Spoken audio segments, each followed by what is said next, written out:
It's a bright summer morning on the Florida coast. Palm trees sway, kids laugh, and a black family steps out of their beach resort, ready for a simple day of fun. The father wears sunglasses, holding his wife's hand, while their two children carry beach toys. For them, this vacation is meant to be a break from the chaos of city life, a chance to feel normal, safe, and at ease. But within minutes, flashing blue lights cut across the sunlight. Two police SUVs roll up behind them. Officers step out, hands already resting on their holsters.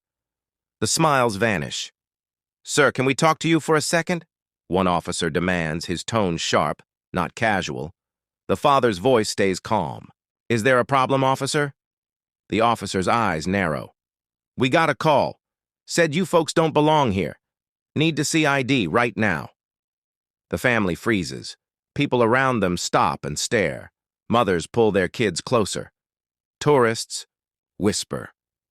The son's grip tightens on his beach ball. His daughter asks in a trembling voice, "Daddy, what's happening?"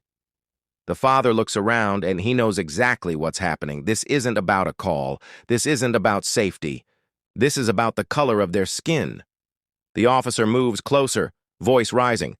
"ID, now!" The mother's heart races. She has seen how quickly these situations can turn deadly. Her hands shake as she whispers, "Please, let me just show them our room key." But the father raises his hand slowly, with a controlled breath. He reaches into his wallet, pulls out not just his driver's license, but a leather badge case. He flips it open. The gold emblem gleams in the sunlight. "Senior, FBI agent." The crowd gasps.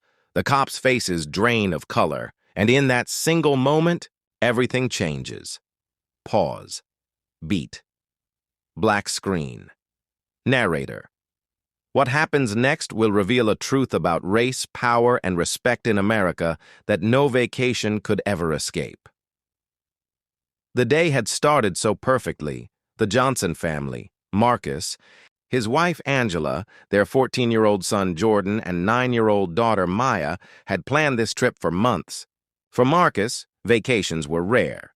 His FBI work was demanding, often keeping him in Washington, dealing with high-stakes investigations that never made the headlines. Angela, a schoolteacher, kept the family grounded, reminding Marcus that the kids needed more than security briefings and late-night calls. They needed memories. So here they were. Destin, Florida. White sand beaches, turquoise waters, and a promise of peace. That morning, Angela had packed a cooler with sandwiches and fruit. Jordan had begged to bring his football to the beach. Maya insisted on building the biggest sand castle in America. Marcus, for once, had turned off his work phone. The family walked through the hotel lobby, attracting polite smiles from some guests, but also lingering stares from others. Marcus noticed it, as he always did. He was trained to observe. He saw how a white couple at the front desk leaned in to whisper as they passed. He caught the subtle glance from the concierge, the quick up-and-down scan, as if calculating whether they belonged. He didn't say anything. He never did. This was supposed to be about joy, about letting his kids believe the world was good, even if it wasn't always. At the beach, things felt normal again. Waves crashing, sunscreen smells in the air, vendors calling out for cold drinks. Maya squealed with delight when the sand stuck to her legs. Jordan tossed the football to his dad, laughing when Marcus, still athletic, caught it one-handed. Angela snapped pictures, already planning to post, later with the caption, "Family time, finally." But beneath the laughter, Marcus's instincts buzzed. He noticed the lifeguard staring a little too long. A man on a balcony above the beach is pointing, phone in hand. A group of teenagers walking past, their voices low but words like, "They don't look like tourists floating on the breeze." Marcus had spent 2 decades in federal law enforcement. He knew patterns. He knew when he was being watched. Angela noticed too.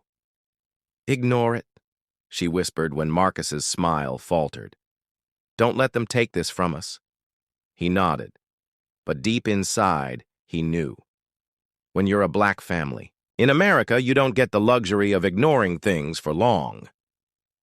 Hours passed. The sun dipped lower. The family decided to grab lunch at a seafood shack near the pier. As they walked back toward the resort parking lot, Jordan bouncing the football against the pavement, that's when Marcus saw them.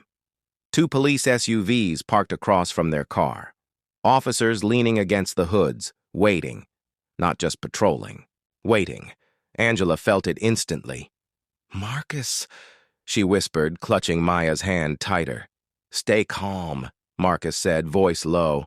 Don't give them a reason, but the truth. He knew that sometimes being black was reason enough. The heat seemed to thicken around them. What had been the carefree air of vacation just minutes earlier now felt like a stage where every move mattered. The two officers straightened as the Johnson family approached. One, a tall white man with a square jaw and mirrored sunglasses, placed his hand casually but deliberately near his holster. The other, shorter and stockier, adjusted his belt and smirked, like he had already decided how this encounter would end. Sir, the tall officer called out, stepping forward. Can I talk to you a second? Marcus forced a smile. Of course. Officer, is something wrong? The officer's head tilted. Got a call about some suspicious individuals hanging around the beach area. Said they didn't look like they belonged. That wouldn't happen to be you folks, would it? Angela inhaled sharply. She wanted to speak, to protest, but Marcus's subtle glance told her not to. He knew the rules. You don't escalate. You don't argue. You don't give them ammunition. Suspicious? Marcus repeated, keeping his voice steady. We're just here on vacation, same as anyone else. The second officer stepped closer now, eyes on Jordan, who froze mid-bounce with his football. You got ID on you, kid? Jordan swallowed hard. I'm just 13. 14, Angela corrected quickly, stepping protectively closer. The officer sneered. Old enough to carry drugs, old enough to cause trouble. Let's see. Some ID. Marcus's hand clenched into a fist, then relaxed. He knew what his badge and his wallet could end this second. But he also knew flashing it too soon would let them off easy. They needed to hear themselves. They needed to reveal the ugliness. Officers, Marcus said calmly. We're staying at the resort right there. We're paying guests. My wife's a school teacher. I work for the government. We're just trying to enjoy our day. The tall cop leaned in closer, voice dropping to a whisper only Marcus could hear. Then why don't you people ever just stay where you belong? Marcus's jaw tightened. He felt the weight of Angela's eyes on him, silently pleading. Don't react.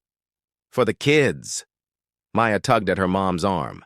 Mommy, are we in trouble? She asked, her little voice trembling. Angela crouched down, stroking her daughter's hair. No, baby, we didn't do anything wrong. But inside, her heart was pounding so loud she could barely hear her own words. By now, other tourists had slowed to watch. Some with curiosity, some with open disdain, and a few with concern. A man in a Hawaiian shirt whispered to his wife, Bet they stole something. A teenage girl pulled out her phone, recording. The shorter cop called out louder now for the crowd as much as for the family. We got reports of theft from vehicles in the area. Gonna need to search your bags. Angela snapped her head up. Excuse me? We haven't stolen anything. Ma'am, the officer said, mock polite. Cooperate, and this won't take long. Jordan's football slipped from his sweaty hands and rolled across the pavement. One of the officers bent down to pick it up, examining it like evidence. Pretty nice ball. You sure it's yours? That was it. Marcus stepped forward, his calm cracking just enough for steel to show in his voice. That's enough.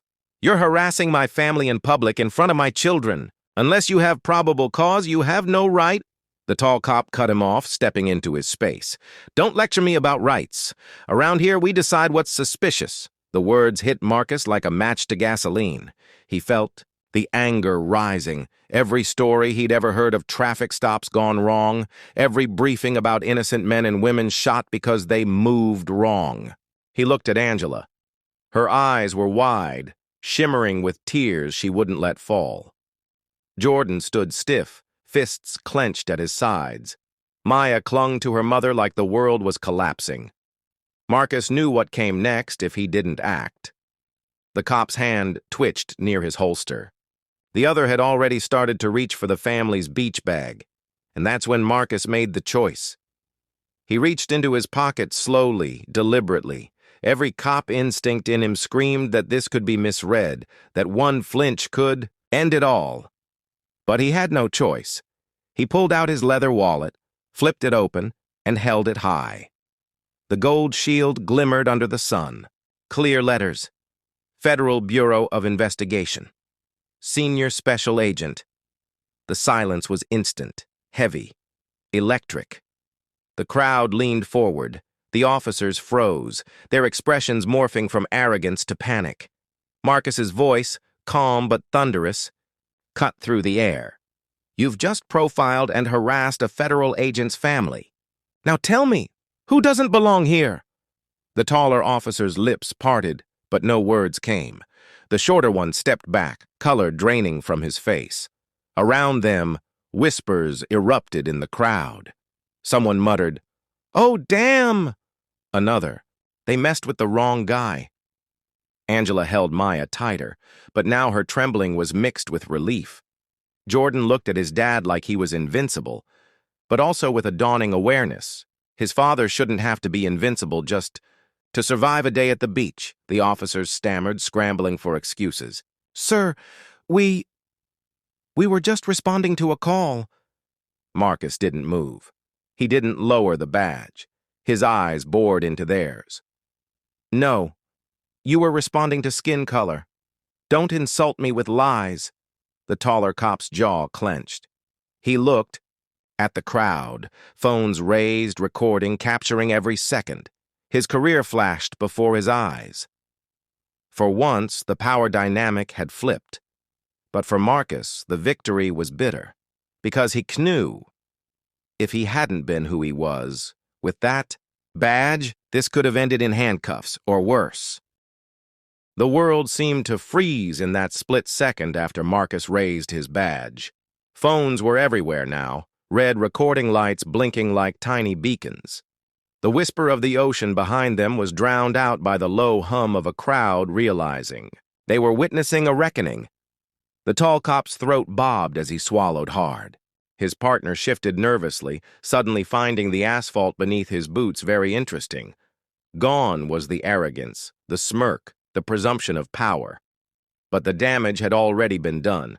Maya's small voice broke the silence first. "Daddy, were they going to take us away?" Angela clutched her tighter, tears spilling now despite her strength. Jordan stood beside them, fists trembling, the football forgotten at his feet. His voice cracked with something Marcus had never heard in his son before, shame mixed with rage. "Why do they always treat us like this? Even here? Even on vacation?" The words sliced through Marcus, sharper than any blade.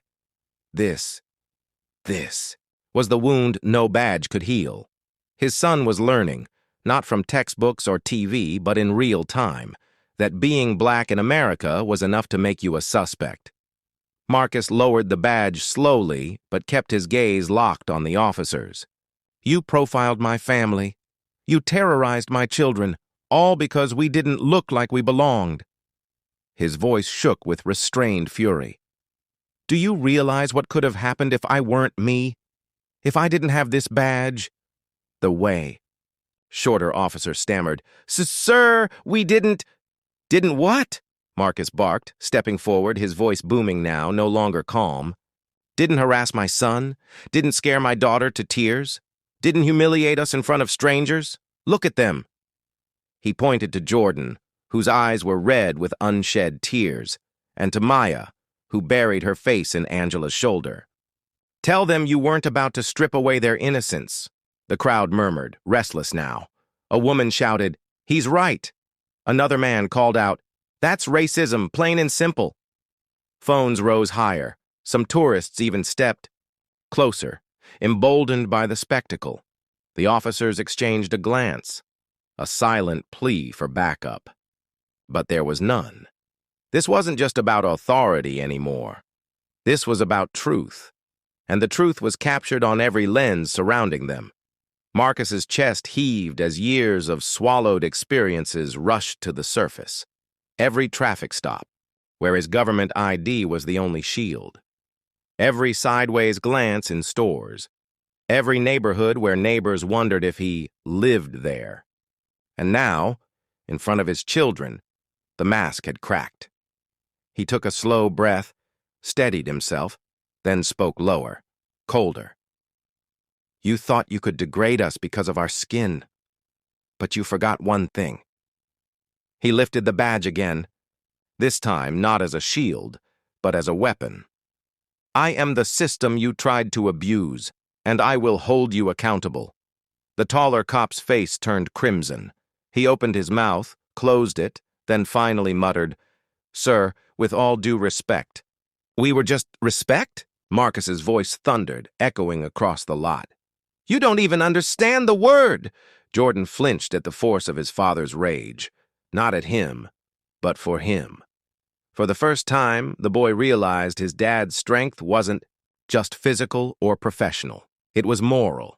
It was the unbreakable will to stand up when the world wanted him small. The shorter cop looked ready to crumble. Sweat trickled down his temple. We made a mistake," he whispered. "No," Marcus said, each word deliberate. "You made a choice." Gasps rippled through the onlookers. The weight of those words, the distinction between mistake and choice, struck like a gavel in a courtroom.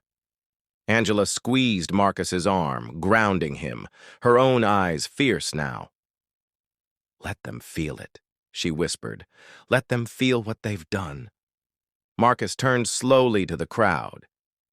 "You all saw it," he declared, voice strong again. "This is what happens to black families every day, except most don't have a badge to protect them. Most don't get to walk away." The crowd erupted. Some clapped. Some shouted, "Shame!" Others shook their heads, disbelief mixing with fury. The officers shrank further, their authority stripped bare in the sunlight. Maya peeked up from Angela's arms, her voice tiny but clear. "Daddy, are we safe now?" Marcus knelt, pulling both kids close, his badge still clutched in one hand. He kissed Maya's forehead, then looked at Jordan, locking eyes with him. "You're safe, because I'll never stop fighting to make it that way, but you need to know, it shouldn't take a badge to keep us safe." Jordan's lip quivered, but he nodded, his father's words burning into him like scripture. The taller officer finally broke the tension, his voice cracking as he muttered, We'll leave you alone." He turned on his heel, motioning for his partner. They retreated quickly, swallowed by the crowd's jeers. But the damage lingered. Angela stood taller now, chin raised, holding Maya like a queen shielding her princess. Jordan stood at Marcus's side, no longer a boy but not yet a man, forced to grow a little older in an instant. And Marcus, he stood in the center of it all, badge still gleaming, but eyes heavy. Because he knew the truth. He had won the battle. Yes. But the war, the one his children would inherit, was far from over. The climax wasn't just the humiliation of two cops. It was the shattering of illusion for everyone who watched. That America's beaches, neighborhoods, or vacations were somehow safe zones free from racism. The world saw, his kids saw, and Marcus knew the story was no longer just his to carry.